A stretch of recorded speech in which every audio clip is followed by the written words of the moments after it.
I've ever been asked by the FBI in terms of any of these fake theories related to the dossier, as you're alluding to.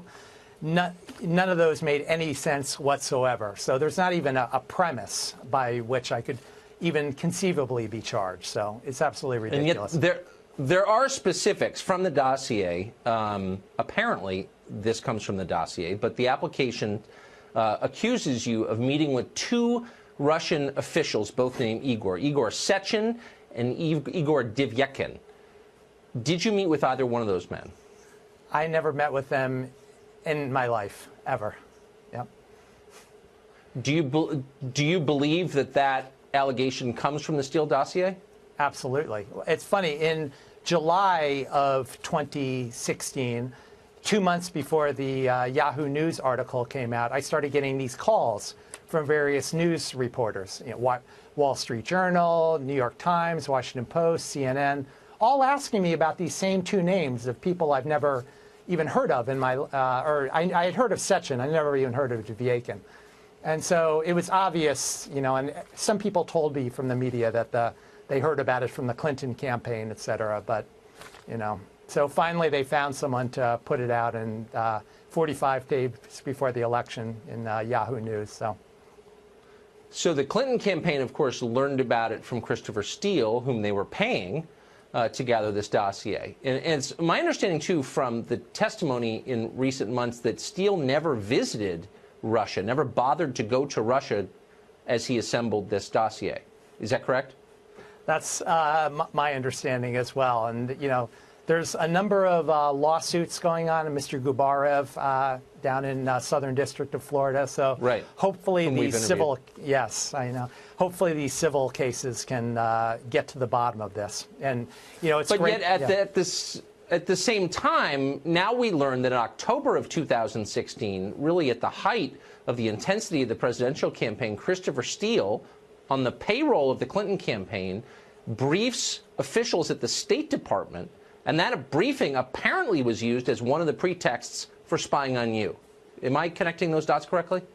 That's my understanding, Tucker. And, just based on this, these 400-plus pages of documents, there's a lot in there about media. It's sort of quoting a lot of media sources.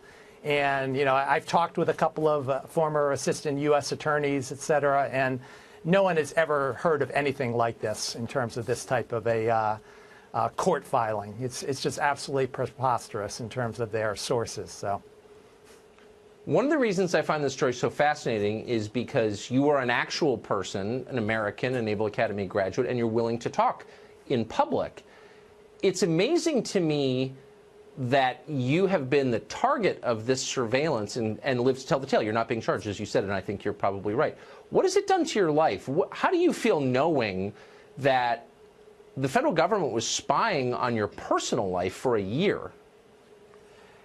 Tucker, it's absolutely outrageous, but I have to say I'm very happy to have gotten the finally, 14 months later, the FBI answered my FOIA requests. This weekend, we started having a little bit of transparency. Obviously, there's 100-plus pages of blacked out information, and I think, it's just starting the process in terms of getting to the real truth of these crimes that were committed against American democracy with this abusive process in the FISA court. So. But really committed against you. I mean, your government, on the basis of no actual evidence, has accused you of treason and spied on you as a result. I mean, how does that, as someone who served your country in the military as a naval officer, how does that make you feel?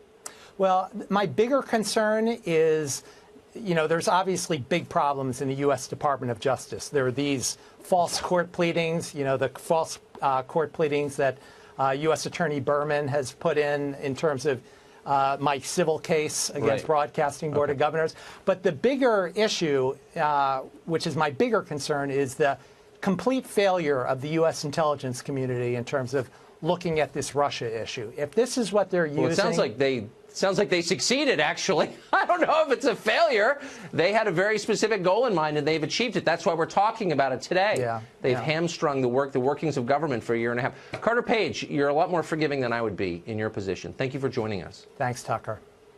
Well, the 4 judges who approved the Carter Page FISA warrants were all nominated by Republican presidents. And Republican Senator Marco Rubio says there was a reason he believes to keep an eye on Page. Yeah, I have a different view on this issue than the president and the White House. They did not spy on the campaign from anything and everything that I have seen. We have a guy here who's always in Russia, brags about Russia, and we have reason to believe, and they list those reasons why this is someone we should be watching, and they follow the legal process by which to do so.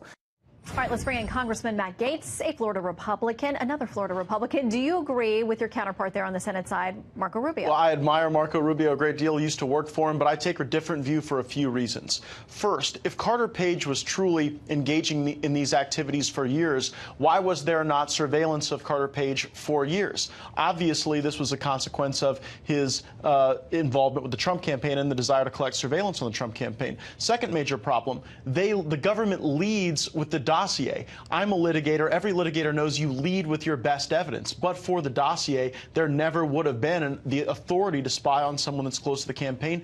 Third major problem are the omissions. You never see the Hillary Clinton campaign or the DNC even mentioned when it comes to their relationship to paying for this dossier. You also don't see that Nellie Orr, the wife of Bruce Orr, a senior Justice Department official, was working on this, and then Bruce Orr was the person who valeted the political information into the intelligence spectrum. So for those 3 reasons, I would take a different view from my mentor, my good friend Marco Rubio. I would say this weekend when the FISA stuff went public, I immediately was trying to read it myself, and my Twitter feed was split down the middle. On the left, they were claiming victory. On the right, they were claiming victory. Each side saying what they read there proved their points.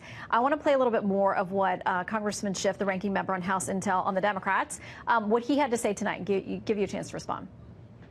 This is a false, patently false, provably false statement, but not just by Nunes. Others signed off on it, too, like Trey Gowdy, and indeed the entire majority signed off on that Nunes memoranda. Patently false statements by you and others. Yeah, look, this FISA application has become like an ink blot test where Republicans and Democrats both look at it and see what they want to see. Let's start with an area where we should have broad bipartisan agreement. If a political party or a political candidate pays for opposition research, and that opposition research before a secret court with no adversarial attorney on the other side is the basis to go spy on someone, regardless of who it comes from, I think that should be disclosed. I think we should know that. And this vague reference to the fact that Christopher Steele didn't like Donald Trump is not sufficient to show the Democratic Party's involvement. So I think that that is an area where we should find broad agreement. Now, Adam Schiff himself introduced legislation to have more transparency in the FISA court. He did that when Barack Obama was president. I introduced that exact same legislation in this Congress, and Adam Schiff won't even co-sponsor his own bill. It shows the extent to which there's far too much partisanship in how people are evaluating the facts. And if Democrats or Republicans come up with good ideas, we ought to be able to work together so that we don't see this happen in the future. I don't see it happening on this anytime soon. But let me read you this from the Washington Post. The headline said, with the release of new documents, Devin Nunes' memo on Carter Page has gotten even less credible. Then inside the piece it says, from the evidence at hand, though, it's certainly fair to assume that it's Nunes' memo, not the warrant application, that suffered from a stronger political bias in its creation. Well, I would encourage everyone to go and look at the piece that Byron York did in the Washington Examiner, where he broke down every paragraph of the Nunes memo, and then he went through the information in the FISA application that justified those claims. The most significant claim is that information went from the DNC to the spouse of a Justice Department official into an application, and then formed the basis of that application, and then was validated by a Yahoo News article by Michael Isikoff that was planted by Christopher Steele. That Yahoo News article cited 4 times in the first 30 pages of the FISA application. Why do you think the left is looking at the same information and claiming victory? It's pretty bizarre to me. Again, I think that unfortunately we're at a place in our country where we can only view things through the lens of Trump. If you're for Trump, you think one way. Against Trump, you think the other way. I think we need broader transparency throughout this process. I know Adam Schiff believes the same thing because he filed a bill to do it, but now he won't back his own legislation. Very bizarre. I would say the Byron York piece is a very good read. If you want to go, like you said, paragraph by paragraph of Chairman Nunes' memo and compare that against what we see in the